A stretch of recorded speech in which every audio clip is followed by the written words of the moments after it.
Assalamualaikum warahmatullahi wabarakatuh. Selamat datang kembali di channel Akan Ada Misteri. Dan tentunya masih bersama saya Mas Nara.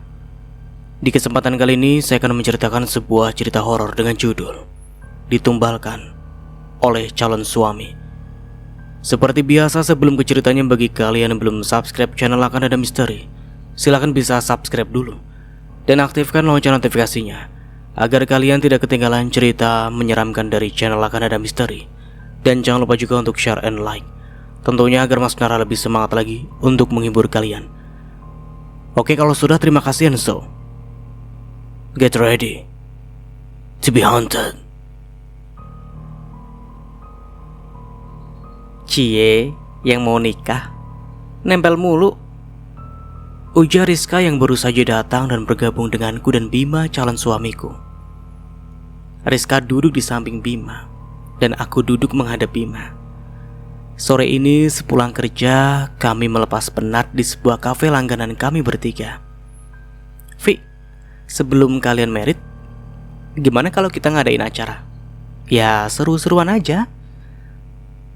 Kita camping menikmati kebebasanmu untuk terakhir kali sebelum kamu merit, cetus Rizka. Gimana ya? Kata orang tuaku, calon pengantin itu dilarang pergi-pergi, apalagi sampai jauh.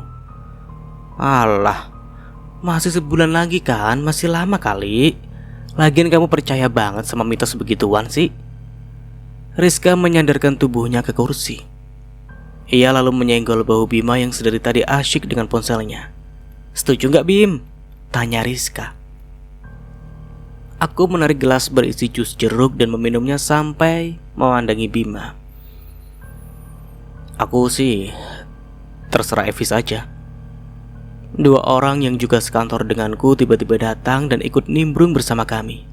Wah, makan-makan nih, ujar Arya menarik kursi di dekatku. Makan-makan sendiri gak ngajakin kita, celetuk Fani yang duduk di dekat Arya. Aku hanya tersenyum pada mereka. Sebenarnya mereka ini teman dekat Rizka yang juga teman dekatku. Namun aku kurang suka dengan mereka yang selalu mengumbar kemesraan di depan umum. Saat ini saja Fani dengan manjanya menggelayut di bahu Arya. Kalian mau gak seru-seruan? Ujar Rizka. Ya mau dong. Apa nih acaranya, apa? Kita camping. Fani dan Arya sejenak saling pandang, lalu mereka mengangguk bersamaan.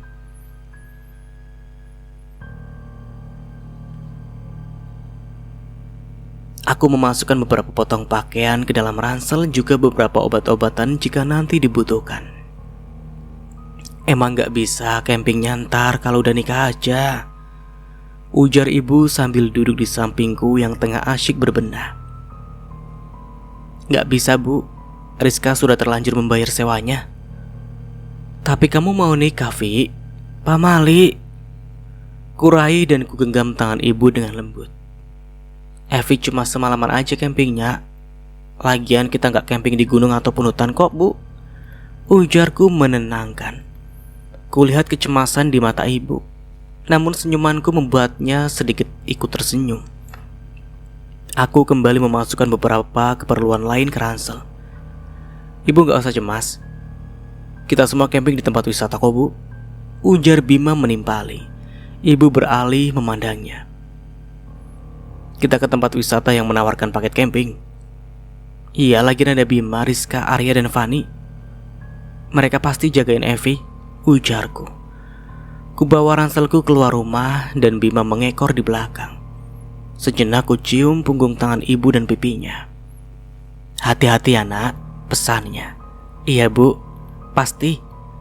Giliran Bima mencium punggung tangan ibuku. Sejenak ibu mengelus kepala Bima pelan. Tolong jaga Evi. Bima menganggukkan kepalanya, lalu berjalan ke mobil.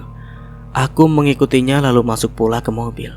Hati-hati nak, teriak ibu saat mobil kami mulai melaju. Aku lambaikan tanganku ke ibu. Entah kenapa pandangan ibu seakan penuh kesedihan. Ya wajar sih kalau beliau khawatir. Aku anak satu-satunya dan juga satu-satunya keluarga yang beliau punya. Malam mulai menampakkan dirinya. Kegelapan perlahan mulai pekat. Kami asyik mengitari api unggun sambil bernyanyi-nyanyi riang di tepi pantai. Aku dan Bima terkadang saling pandang dan melempar senyum. Rizka menyewa 2 buah kamar hotel yang berbatasan langsung dengan pantai. Di sanalah kita melakukan kegiatan camping. Hanya sebatas mengitari api unggun dan bernyanyi-nyanyi saja. Loh, Rizka mana?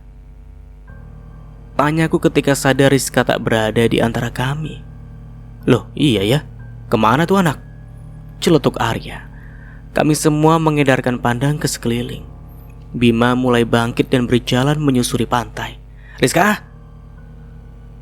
Teriak kami memanggil namanya. Aneh, anak itu kemana sih? Gumam Fani yang berjalan beriringan denganku. Apa dia balik ke hotel ya? Bisa jadi, ayo kita cek. Aku dan Fani mulai melangkah menuju ke hotel yang berjarak lumayan jauh. Sayup-sayup terdengar suara lirih meminta tolong. Tolong. Kamu denger itu, Vi? Iya, suara minta tolong kan? Arya, Bima, sini, panggil Fani. Mereka berdua mendekat ke arah kami. Kalian denger itu? Tolong, ujar Fani. Suara itu muncul lagi, suara perempuan. Rizka, ujar kami serentak saat sadar itu suara Rizka. Kami berempat berjalan masuk ke arah rimbunan pepohonan yang ada di tepian pantai. Perlahan sekali kami berjalan sambil menyibak semak belukar yang berduri. Ar, aku takut, ujar Fani memeluk lengan Arya. Sama, aku juga. Tolong. Suara Rizka semakin dekat. Aku menggenggam erat tangan Bima. Tak kupungkiri, aku juga sama takutnya dengan mereka.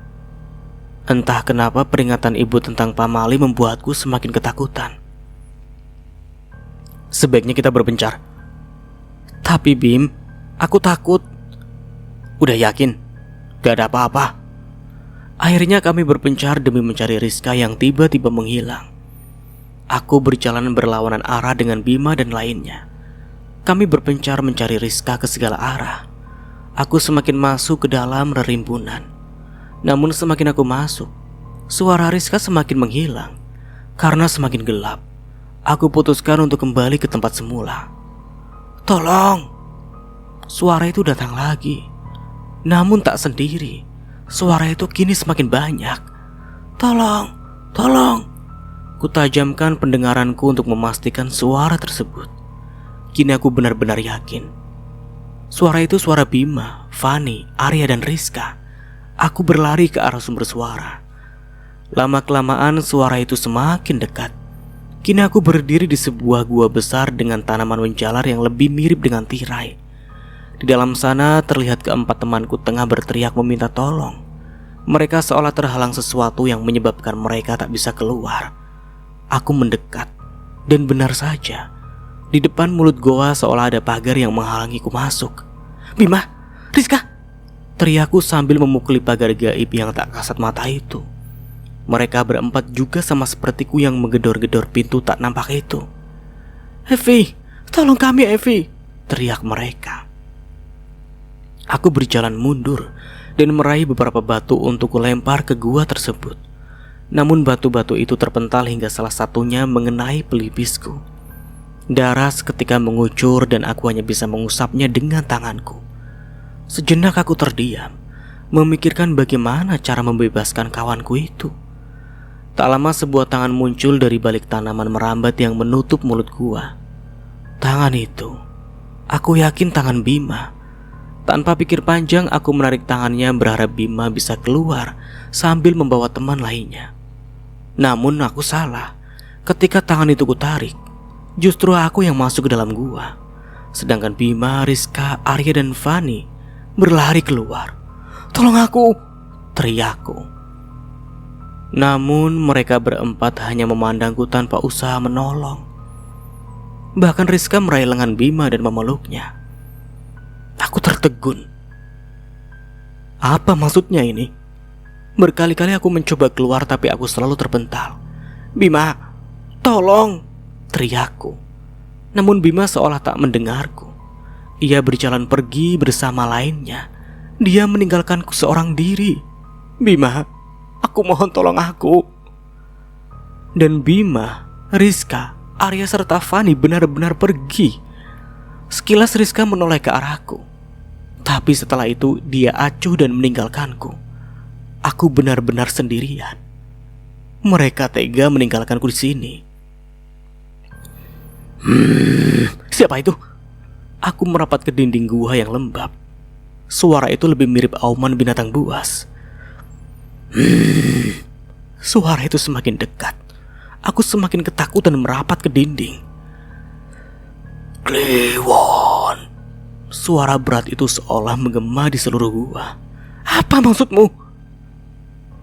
Teriakku panik. Kliwon adalah hari lahirku menurut perhitungan Jawa.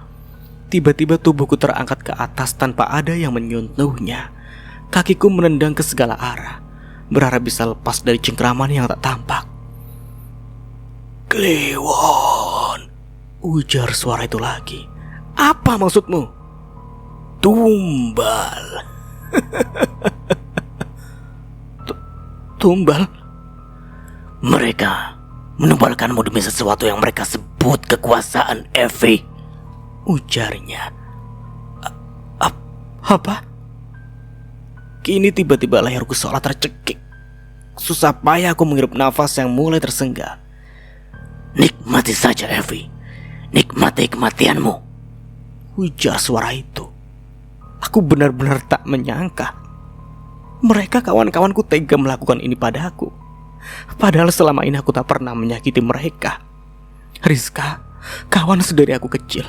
Suka duka kami lewati berdua, bahkan ketika dia tak mampu lanjut kuliah.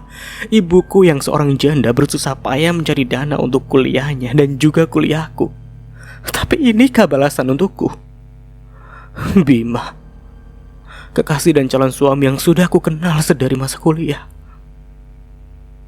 Aku sangat mencintainya sehingga apapun akan kulakukan untuknya. Namun apa balasannya padaku? Arya dan Fani. Siapa mereka? Aku hanya mengenalnya sesaat karena Rizka mengenal mereka. Namun kenapa mereka tega melakukan ini? Bayangan wajah mereka melintas satu persatu membuatku muak. Aku benci, sangat membenci mereka. Nafasku mulai bertambah sesak. Kini dapat kulihat sosok yang tengah mencekikku. Makhluk berbadan besar dengan bulu hitam di sekujur tubuhnya. Matanya merah dan seringaiannya menakutkan. Pandanganku mulai kabur. Aku mulai tak bisa bernafas. Jika aku mati, aku bersumpah akan menghantui kalian semua. Begitulah kilas kehidupan dari nasib Evi. Bima, Rizka, Arya, dan Fani berlari menjauh dari gua yang sempat membuat mereka terperangkap. Hampir sampai di tenda ketika tiba-tiba Bima menghentikan langkahnya. Kenapa, Bim? Tanya Rizka heran dengan terengah-engah. Enggak, ini gak bisa dibiarin, ujarnya sambil membalik badan hendak kembali ke arah gua. Secepat kilat tangan Rizka menyambar lengan Bima. Jangan bodoh, Bima. Aku harus menyelamatkan Evi. Evi sudah mati. Udah deh, buruan kita pergi. Aku takut, celetuk Fani. Bima jatuh berlutut ke tanah sambil memegangi kepalanya. Pikirannya kacau. Di saat sang calon istri dalam bahaya, dia justru lari. Sejak awal kita sudah sepakat untuk melakukan hal ini, ujar Rizka mendekat ke arah Bima. Gadis tinggi semampai berambut ikal itu berlutut di hadapan Bima, lalu meraih bahu pria berparas tampan tersebut. Ingat Bima, ini semua sudah kita rencanakan dengan baik. Tapi Evi gak salah. Dia gak tahu apa-apa. Justru karena Evi gak tahu, kita mudah menjebaknya kemari. Bima semakin menunduk. Dia menyesal menuruti nafsunya dan hasutan Rizka. Kita berempat sudah sepakat menumbalkan Evi pada makhluk itu. Imbalannya sebentar lagi kita akan sukses. Kita sukses, Bima, teriak Rizka. Bima menggelengkan kepalanya. Suara binatang malam membuat suasana kian mencekam. Fani berulang kali memeluk Arya ketika ada suara gemersak dari semak belukar. Bima bangkit, dia bertekad menyelamatkan Evi. Biar bagaimanapun, wanita itu adalah calon istrinya. Dia melangkah tak mengindahkan kata-kata Rizka. Silakan kamu kembali. Selamatkan calon istrimu itu. Aku yakin dia sudah jadi mayat. Dan kau yang akan dituduh telah membunuhnya, teriak Rizka menggebu. Bima menghentikan langkahnya. Apa yang dikatakan Rizka ada benarnya. Jika dia kembali, maka yang ditemuinya hanyalah seonggok mayat tak bernyawa. Makhluk gaib yang menawan mereka tadi sangatlah besar dan kuat. Tak mungkin jika seorang Evi mampu selamat darinya. Sebelum orang lain curiga, lebih baik kita pergi, saran Arya. Bima menunduk lalu menatap jalan setapak yang menuju ke gua. Dengan langkah berat, dia meninggalkan jalan setapak tersebut. Meninggalkan Evi, sang calon pengantinnya, mati di tangan makhluk gaib. Di sisi lain, ibunda Evi berjalan mondar-mandir di ruang tamu. Sejak kepergian Evi bersama Bima, hatinya tak henti khawatir. Nalurinya sebagai seorang ibu berkata bahwa anak gadisnya dalam bahaya. Dia sejenak duduk di sofa sambil memegangi kepalanya karena migrain yang ia derita kambuh. Saat tengah memijit kepalanya, Evi tiba-tiba masuk dan langsung menuju kamarnya. "Evi?" ujar sang ibu memastikan. Evi tak menjawab. Gadis itu hanya diam dan terus masuk ke kamar. Sang ibu membuntuti anaknya sampai ke depan pintu kamar. Dia melihat pintu kamar anaknya sedikit terbuka. "Evi, kenapa sudah pulang, nak?" tanyanya sambil mendorong pintu hingga terbuka. Ia melihat Evi duduk membelakanginya. Tepatnya anak semata wayangnya itu duduk menghadap jendela kamarnya. Evi mengenakan baju yang sama ketika dia berangkat dengan Bima tadi. "Kamu kenapa, nak? Sakit?" Evi hanya diam. Entah kenapa sang ibu merasakan ketakutan ketika melihat sosok Evi yang tengah duduk membelakanginya. Dia seolah bukan Evi anaknya. "Evi? Evi?" Evi bergerak. Dia bangkit demi sedikit menoleh ke belakang. Jantung ibunda Evi hampir saja copot. Evi menoleh memandangnya dengan wajah pucat dan luka di pelipis kanannya. Darah segar masih mengalir dari sana. Bibir Evi yang biasanya berwarna merah, kali ini pucat pasi. "Tolong aku, Bu." Bibir Evi seolah mengucapkan itu. Evi mendekat ke arah ibunya yang berdiri terpaku di depan pintu. "Tolong, Bu, sakit." Bibir sang ibu terasa keluh, antara takut dan tak tega melihat putrinya terluka. Kamu kenapa, nak?" tanya sang ibu terbata. Baru saja Evi membuka mulut, sebuah tangan besar dan berbulu meraih perut Evi dan menariknya keluar dari jendela. "Evi!" teriak sang ibu panik. Ibunda Evi bangun dengan nafas tersengal. Ia baru saja memimpikan hal yang menakutkan. Tangannya menggapai gelas di atas nakas yang ternyata kosong. Dia bangkit menuju ke dapur untuk minum. Sebelum ke dapur, dia melewati kamar Evi yang sedikit terbuka. Langkah sang bunda terhenti ketika sadar. Dia tak pernah lupa mengunci kamar anaknya ketika sedang tak ada ditempati. Ragu-ragu dia meraih handle pintu dan mendorongnya hingga terbuka lebar. Kosong. Mungkin aku lupa menguncinya, gumam sang ibu. Sang bunda hendak menutup pintunya kembali ketika tiba-tiba ada suara bergetar dari ranjang Evi. Ia letakkan gelasnya di nakas dan mencari suara getaran itu. Setelah membuka bantal, ibunda Evi baru tahu ponsel Evi tertinggal. Pantas saja sejak tadi dia mencoba menelponnya tapi tak bisa. Baru saja dia hendak meletakkan ponsel itu ketika benda pipi kotak tersebut bergetar kembali. Dari nomor tak dikenal. Dia ragu hendak menerima panggilan itu. Namun karena takut itu sesuatu yang penting, ia pun mengangkatnya. "Halo, Ibu." Tolong aku, ujar suara di seberang sana yang dia kenal betul sebagai suara Evi. Kamu di mana, Nak? Katakan pada ibu. Sakit, Bu. Aku dikurung di gua. Tunggu, ibu akan ke sana. Ibunda Evi keluar dari rumah lalu masuk ke dalam mobilnya. Berbekal alamat tempat wisata yang ada di dalam obrolan aplikasi hijau ponsel Evi, sang ibu nekat pergi ke sana sendirian. Sesampainya di sana dia tak menemukan nama Evi sebagai nama tamu di hotel tersebut. Bahkan tak ada nama Rizka ataupun Bima. Ponsel di tangannya bergetar kembali dari nomor yang sama yang menghubunginya tadi. Aku di sini, Bu, sebelah utara gedung hotel. Panik sang ibu berlari ke arah utara. Meski usia sang bunda menginjak kepala 5, namun sang bunda yang selalu merawat diri masih nampak seperti perempuan berusia 30 tahunan. Dengan tenaga yang dia punya, dia berlari hingga masuk ke dalam semak belukar. Di sana dia melihat gua dengan tanaman menjalar yang mirip dengan tirai. Gua tempat Evi ditumbalkan. Tanpa rasa takut, ibunda Evi masuk ke dalam gua. Terkejutnya dia mendapati anak gadisnya telah tewas dengan luka lebam di seluruh tubuhnya. Mata Evi melotot menahan sakit, setetes air bening masih sempat mengalir membasahi pipi Evi. Evi! Teriak sang bunda.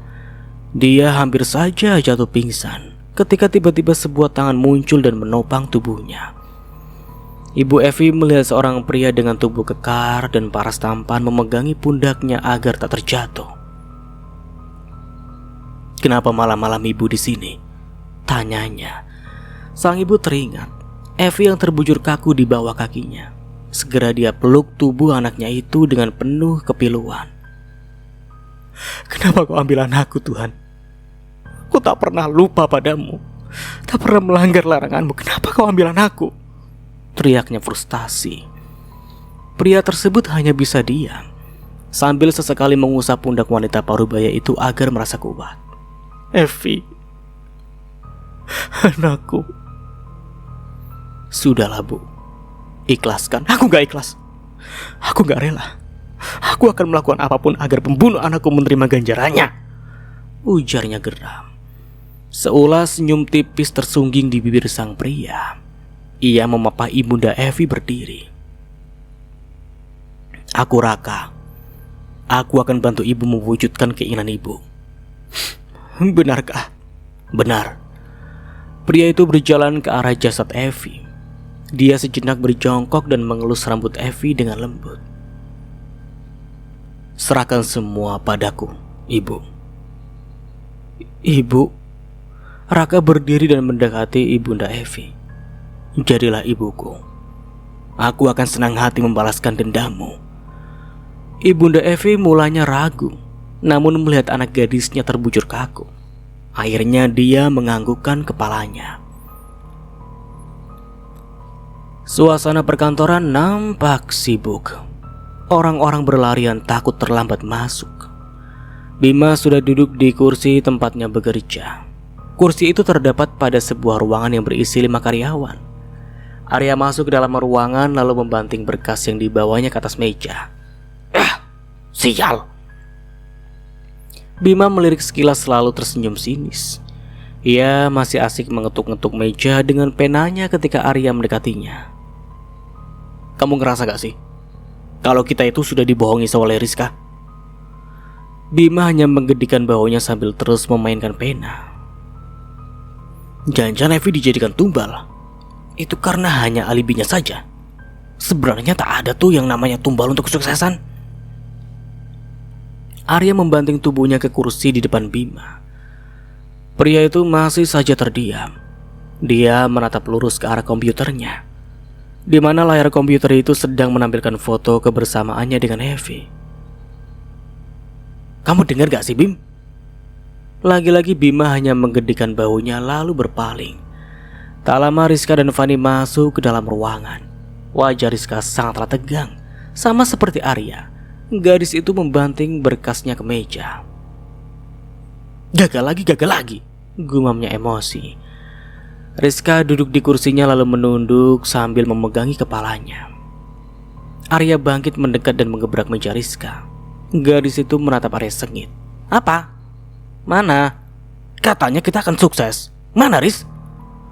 Fanny yang tadi masuk lalu duduk di kursinya ikut berdiri di sebelah Arya. Iya loh, ini udah sebulan, tapi sukses yang kamu janjikan belum juga kelihatan. Ya terus? Jangan-jangan ini cuma akal-akalan kamu. Rizka mendadak berdiri dari kursinya dan hendak menampar Arya. Namun tiba-tiba pintu ruangan terbuka. Di ambang pintu sudah berhenti Pak Hendra, pemilik perusahaan dan seorang pria yang tak dikenal. Ayo masuk, ujar Pak Hendra memberi silahkan. Pria kekar berkulit kecoklatan itu masuk sambil tersenyum menyapa keempat orang yang sudah ada di dalam ruangan. Hei, ujarnya sambil dada-dada. Bima, Rizka, Arya dan Fanny hanya tersenyum ke arah Raka. Pak Hendra memperkenalkan pria itu sebagai Raka. Setelah sedikit penjelasan, Pak Hendra keluar dari ruangan. Maaf Pak, ujar Rizka. Kenapa? Kok Raka dimasukin tim kita Pak? Kenapa tidak di tim sebelah? Ruangan itu merupakan ruangan dari tim lawannya, di mana Evi masuk ke dalam tim di sana. Kalian itu selalu kalah merebut tender, jadi sepertinya kalian yang butuh bantuan, ujar Pak Hendra. Tapi bukannya tim sebelah yang kekurangan personil? Kekurangan personil? Gimana? Evi? Bukannya tim sebelah sudah kehilangan Evi, ujar Rizka. Pak Hendra berjalan mendekat ke arah Rizka. Maksudnya kehilangan? Lah Evi kan? Belum sempat kata-katanya berlanjut, ponsel Pak Hendra bergetar. Halo Vi, ujarnya. Mata keempat kawan Evi itu membulat tak percaya. Bagi mereka Evi sudah mati sebulan lalu. Oh ya, masuk aja. Saya senang kalau kamu sudah bisa masuk kerja lagi, ujar Pak Hendra. Tak lama Pak Hendra menutup ponselnya lalu memandang Rizka dan kawan-kawan satu persatu. Hari ini Evi sudah mulai masuk kantor lagi. Fanny bangkit dari duduknya dan memeluk lengan Arya. Sebelum Pak Hendra beranjak, dia membeberkan keberadaan Evi selama ini. Evi sebulan lalu kecelakaan. Dia koma dan hampir tewas. Beruntung dia masih selamat, ujar Pak Hendra. Mustahil, gumam keempat orang itu. Ya oke, silakan bekerja. Pak Hendra keluar ruangan dan berlalu. Melihat empat kawan barunya terperangah, Raka mencoba mencairkan suasana. Siapa sih Evi? Tanyanya polos. Rizka memandang Raka sengit lalu berangsur duduk di kursinya lagi. Pria itu menggedikkan bahu lalu duduk di kursi yang terletak di ujung paling belakang. Tap, tap, tap, tap. Suara sepatu hak yang beradu dengan lantai menggema. Sejenak Bima, Rizka, Arya dan Fanny saling pandang. Apalagi ketika sosok Evi datang dari kejauhan. Evi, gumam mereka berempat tak percaya. Evi melenggang masuk ke dalam ruangannya. Sejenak teman di dalam ruangan itu bergantian memeluk Evi. Sekilas Evi menatap keempat kawan yang ada di ruangan sebelah yang hanya dibatasi dinding kaca. Mata Evi dan keempat kawannya itu saling beradu. Senyumannya manis tersungging di bibir Evi yang merona merah. Fanny mendekat ke arah Raka. Apa karena dia selamat kita bakal sukses? Bisiknya. Rizka tak menjawab. Dia hanya terdiam sambil terus memandang Evi yang mulai sibuk bekerja. Bima pun sama. Dia memandang tak percaya ke arah Evi. Ia yakin betul malam itu makhluk yang seram menariknya masuk ke gua. Mana mungkin Evi selamat? Tapi kalau tak selamat, siapa Evi yang berdiri di sana? Arya yang tadi berdiri terpaku melihat Evi perlahan duduk di kursinya setelah Evi memandangnya. Jika yang lain memandang Evi menjadi lebih cantik, tidak dengan Arya. Lelaki kurus itu justru melihat sebaliknya. Baginya Evi nampak menyeramkan. Kulit putih pucat dengan guratan nadi yang menghitam di seluruh tubuh dan wajahnya. Beberapa kulit terlihat mengelupas terutama di bagian pelipisnya. Evi sadar ada Arya yang bisa melihat wujud aslinya. Untuk itu dia berjalan mendekat dan masuk ke ruangan tempat Bima, Rizka, Arya, Fanny dan Raka berada. Pintu ruangan terbuka seketika aroma busuk menguar ke penciuman Arya. Hanya Arya, karena yang lain tak mencium aroma apapun selain aroma parfum yang sering dipakai Evie. "Hei, apa kabar semua?"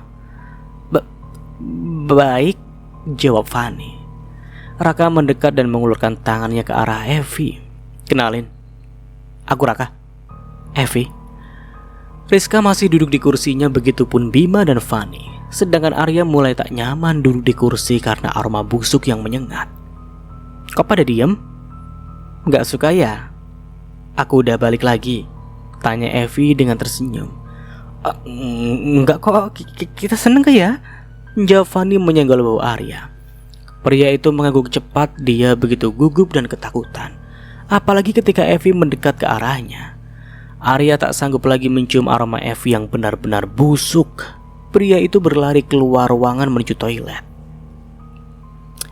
"Gak ada yang tanya aku selama ini kemana?" ujar Evie. "Emang kamu kemana cantik?" goda Raka. "Aku kecelakaan. Tapi kalian tega ya, gak ada yang jenguk aku sama sekali." Evie memperhatikan satu persatu kawannya. Rizka menoleh ke arah Evie. Dia memandang Evie dari ujung ke ujung. Sekilas dia melihat paha Evie terdapat noda hitam yang cukup besar.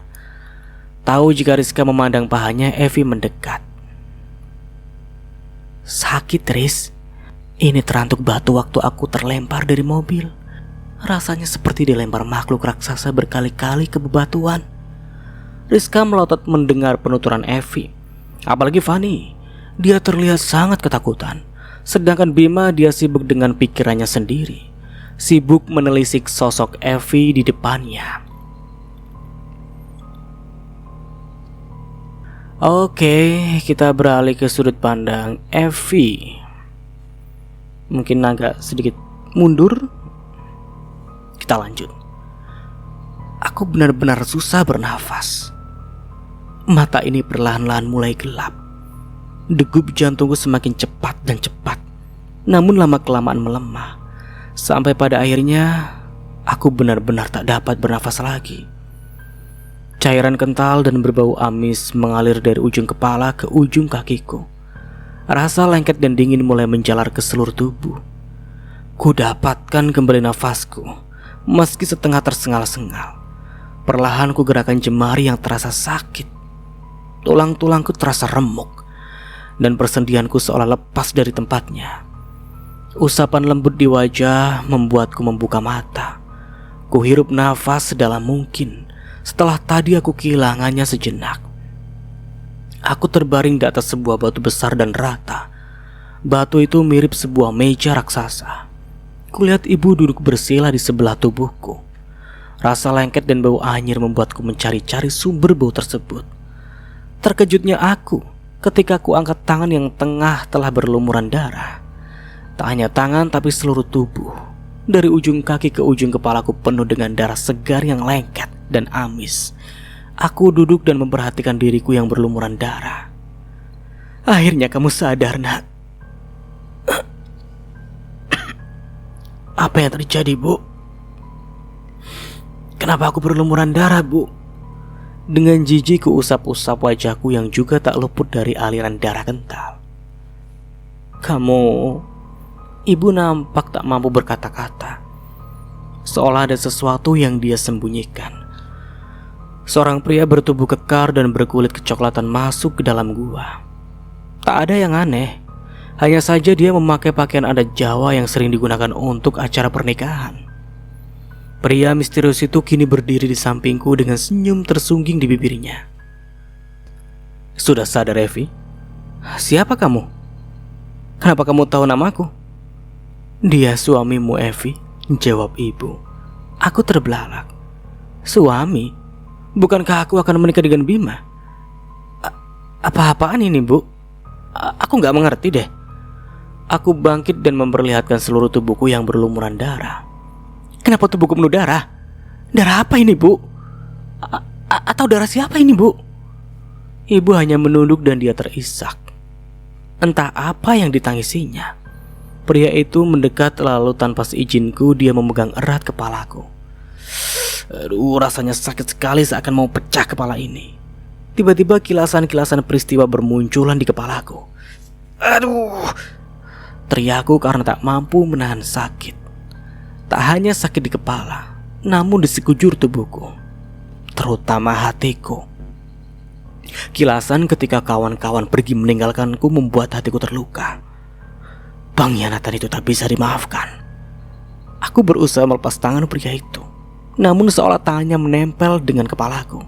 Dan krak, suara sesuatu yang terkoyak dan lepas. Aku tak peduli. Aku hanya mau lepas dari cengkraman pria misterius itu. Kertak, kertak, suara itu lagi. Ku tatap tangan pria itu yang masih menempel di kepalaku. Apakah tangannya lepas? Tapi tak ada darah dari tangan itu. Dan kalau benar lepas, itu berarti dia... Ku perhatikan baik-baik tangan pria yang masih memegang kepalaku itu. Tidak. Tangannya masih menempel dengan tubuhnya. Pria itu memutar kepalaku hingga 180 derajat. Enggak mungkin. Ini enggak mungkin. Bagaimana aku tak histeris jika melihat tubuhku yang masih duduk di atas batu, sudah tanpa kepala. Tak lama kepalaku bergerak dan menuju ke tubuhku.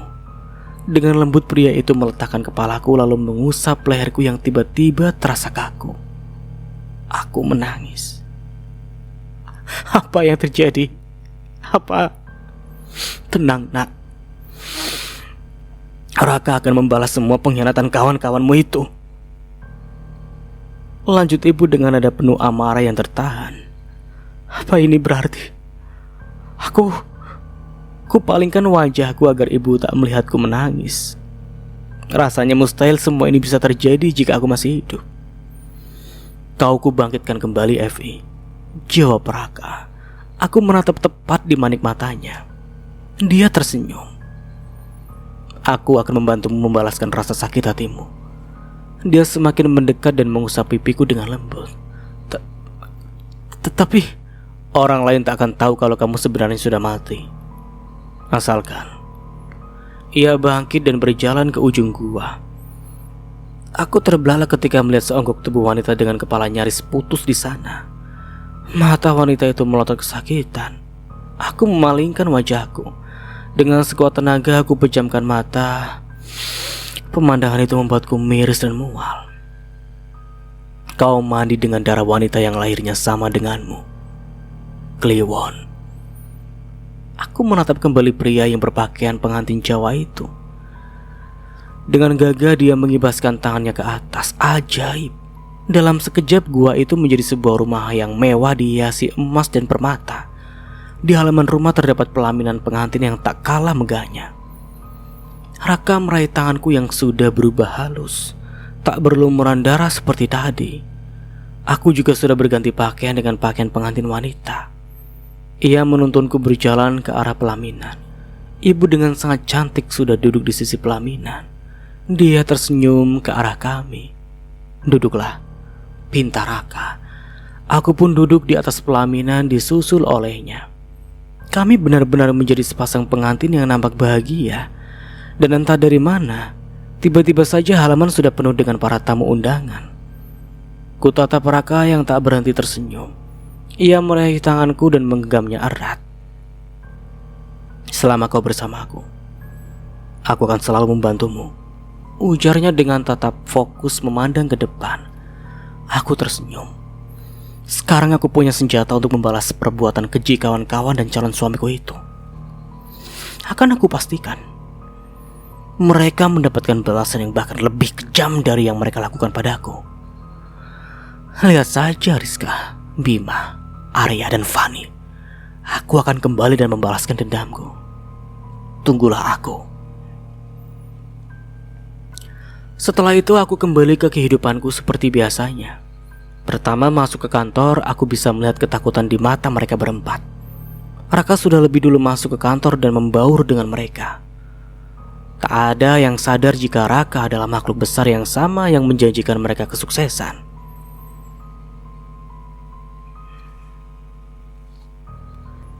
Aku berjalan keluar ruangan dan sedikit melirik ke mereka berempat. Arya.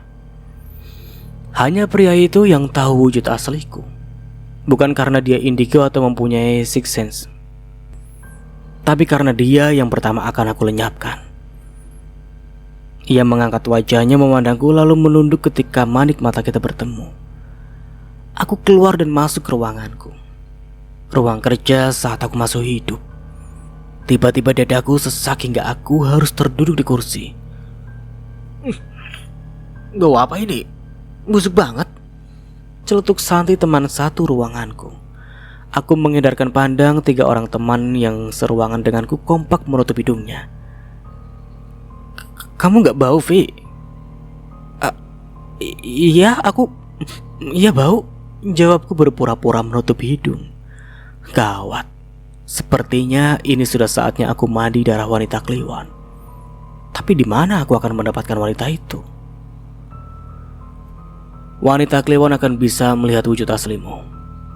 Jadi ketika kamu butuh darah wanita Kliwon, carilah wanita yang selalu menunduk dan ketakutan jika melihatmu, ujar Raka saat di gua waktu itu. Aku paksa diriku berdiri dan mengedarkan pandangan ke seluruh ruangan kantor yang hanya dibatasi dinding-dinding kaca. Manik mataku menangkap sosok Dini yang ada di depan ruanganku. Dia melotot ketika melihatku, apalagi ketika aku tersenyum ke arahnya. Dia bergetar. File dan berkas yang dia bawa jatuh berhamburan. Dengan tergesa-gesa dia membereskan kertas yang berserakan itu.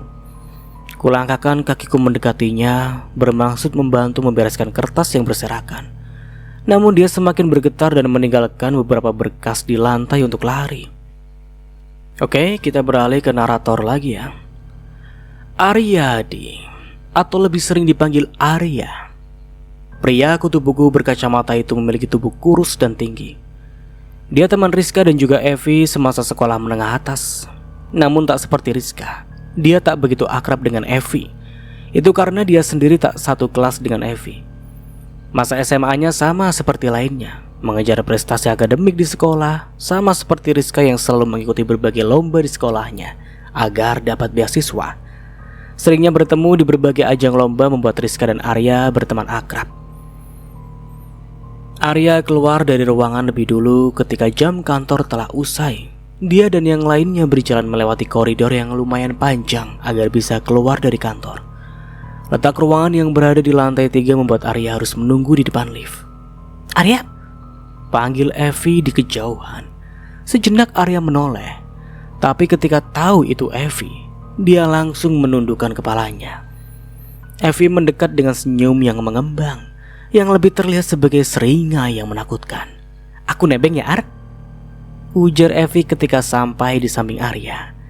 Pria itu gemetaran. Keringat dinginnya mulai mengalir dari dahi membasahi kemejanya. Tak ada yang lebih menakutkan dari melihat hantu dan dia harus berpura-pura tak melihatnya.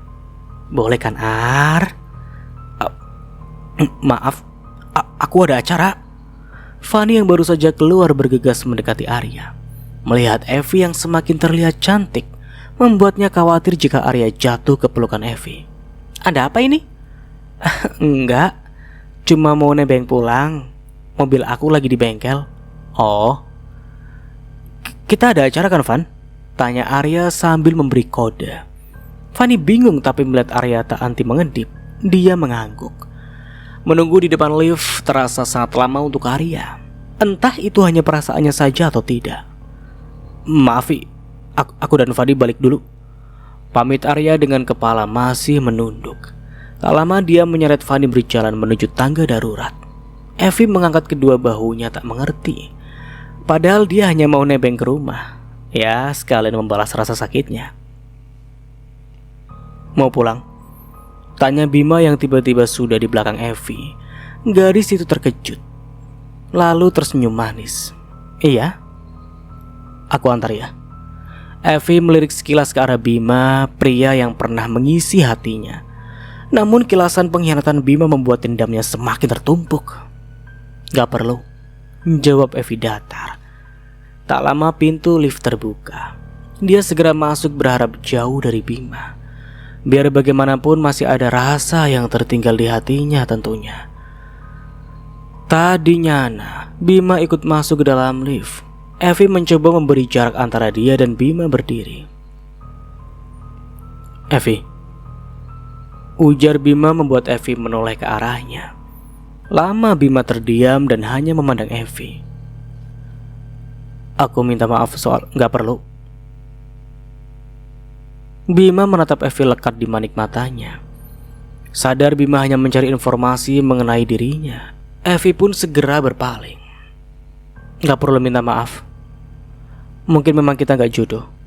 Lagian bukan salah kamu jika kamu membatalkan pernikahan kita karena aku koma. Bima menghela nafas lalu mengalihkan pandangannya. Sepertinya Evi benar-benar lupa kalau yang membuatnya koma bukanlah kecelakaan mobil.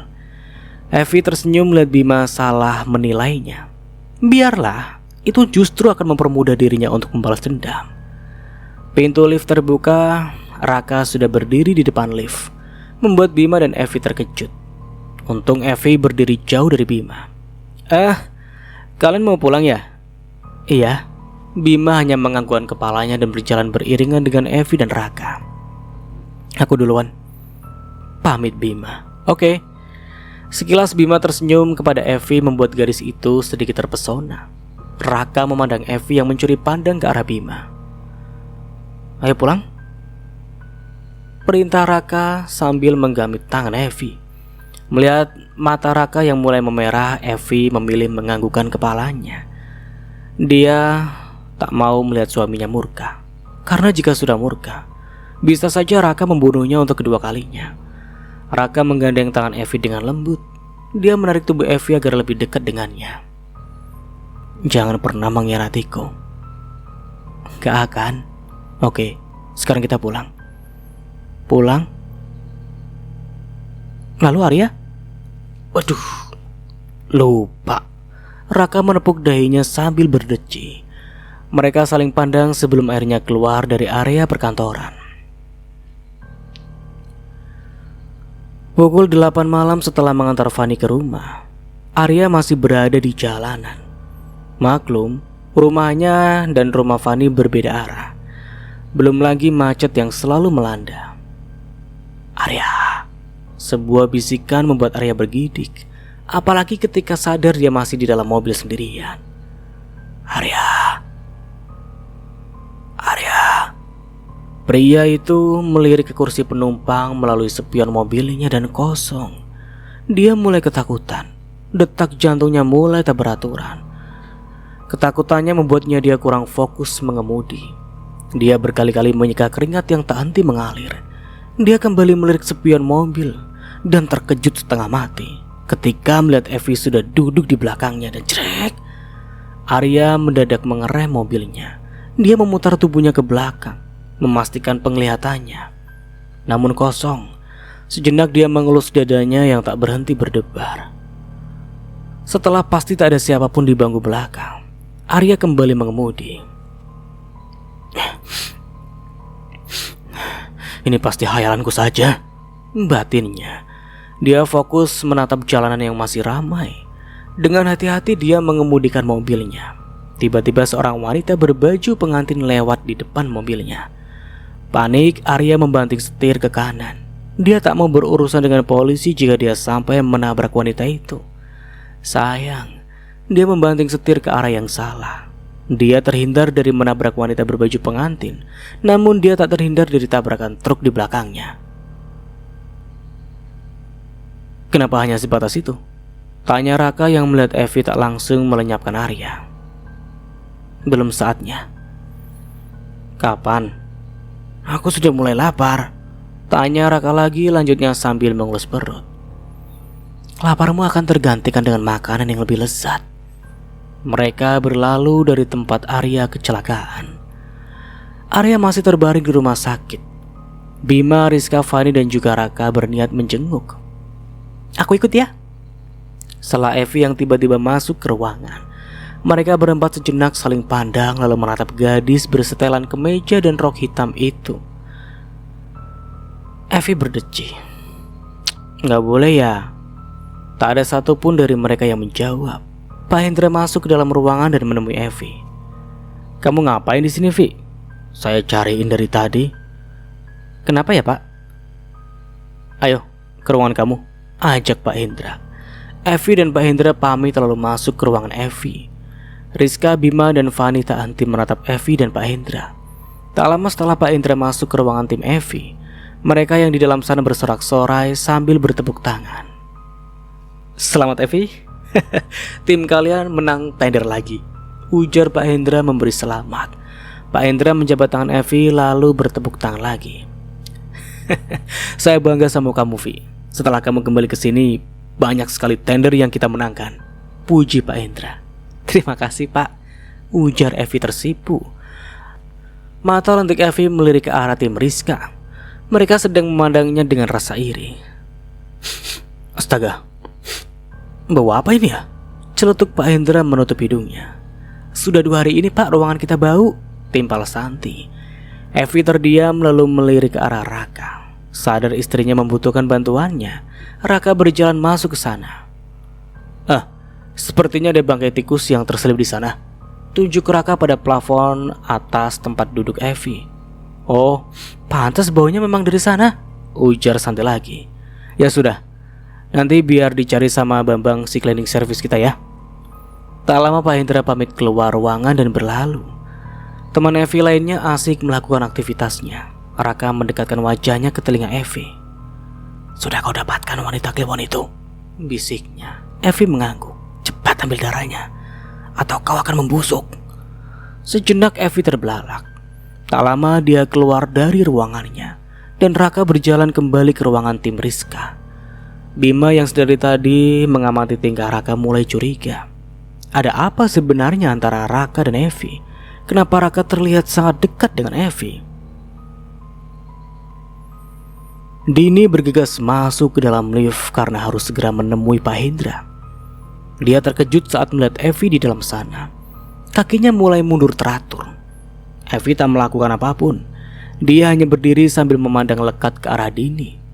Sedangkan Dini si wanita Kliwon bisa melihat sosok asli Evi yang menakutkan. "Loh, Din? Ayo, kamu dipanggil Pak Hendra," ujar salah seorang staf lainnya yang bernama Selvi sambil menarik Dini masuk ke lift. Dini tak mampu menolak dan menurut saja waktu ditarik masuk dalam lift. Selvi berdiri tepat di depan Evi.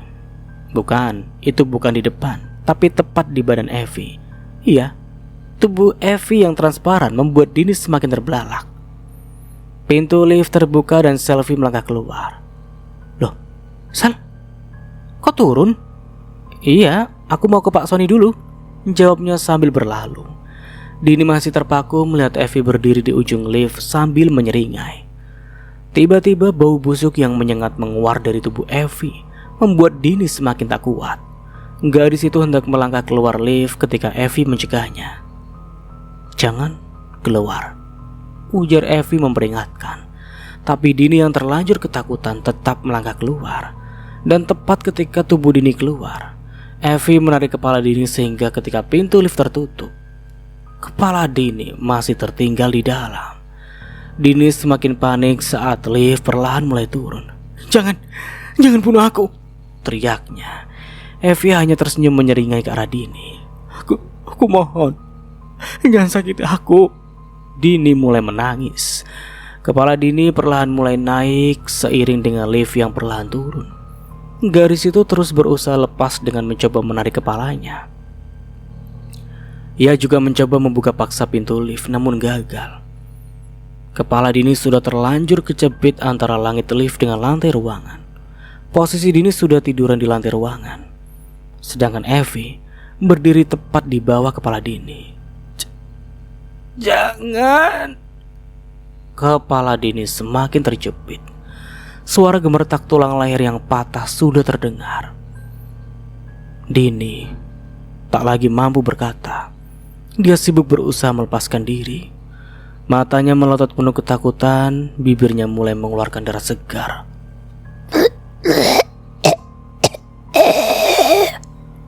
Tubuh Dini mengejang. Evi menikmati tiap tetes darah yang jatuh ke tubuhnya dan blek.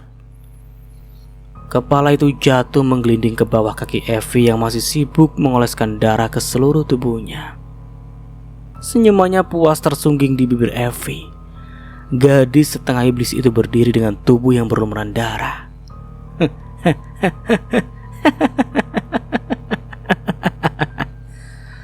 Evi tertawa bahagia. Ada kepuasan tersendiri ketika dia melihat korbannya memohon ampun padanya sebelum mati.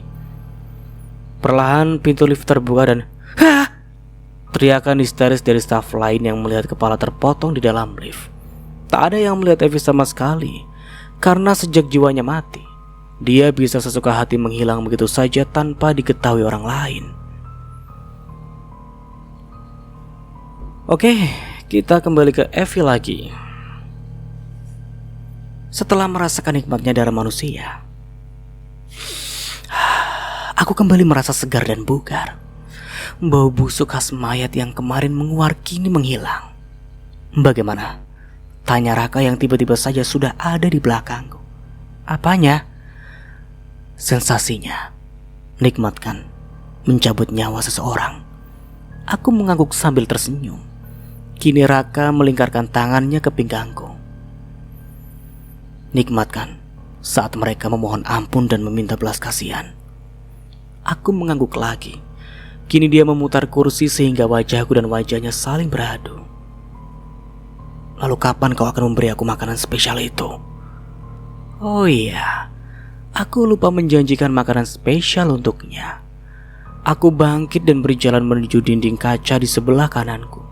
Dinding pembatas ruanganku dan ruangan tim Rizka, Fani, dan Rizka. Entah tengah sibuk apa, mereka nampak fokus dengan berkas yang mereka bawa. Sedangkan Bima, entah di mana pria sialan itu. Kau lihat itu? Tunjukku pada Fani. Raka mengangguk dan tersenyum. Dia mengangkat tangannya dan meletakkan jempolnya di bibir. Dia, makanan spesialmu, ujarku. Bagaimana kau tahu kalau dia spesial? Tanya Raka memastikan. Aku mendekatkan bibirku ke telinganya. Dia masih saja menatap ke arah Fani. Perawan dan juga legit. Kau suka legi kan? Bisikku. Kapan? Kurai dagunya dan memandang wajahnya yang tampan. Pandainya dia merubah wajah. Wajah tampan dan menggoda, namun sayang, karena ternyata dia hanyalah makhluk rendah yang diusir Tuhan dari surga. Terkadang aku lupa kalau dia tak lebih dari makhluk terkutuk. Ya namun mau bagaimana lagi? Sekarang aku pun sama sepertinya. Larut dalam dendam membuatku bersekutu dengannya. Dan aku kini sederajat dengannya. Tak peduli jika aku harus mendekam di neraka. Bagiku keadilan harus tetap ditegakkan. Lorong rumah sakit lenggang, aku berjalan menuju kamar tempat Arya dirawat. Satu persatu kamar aku masuki.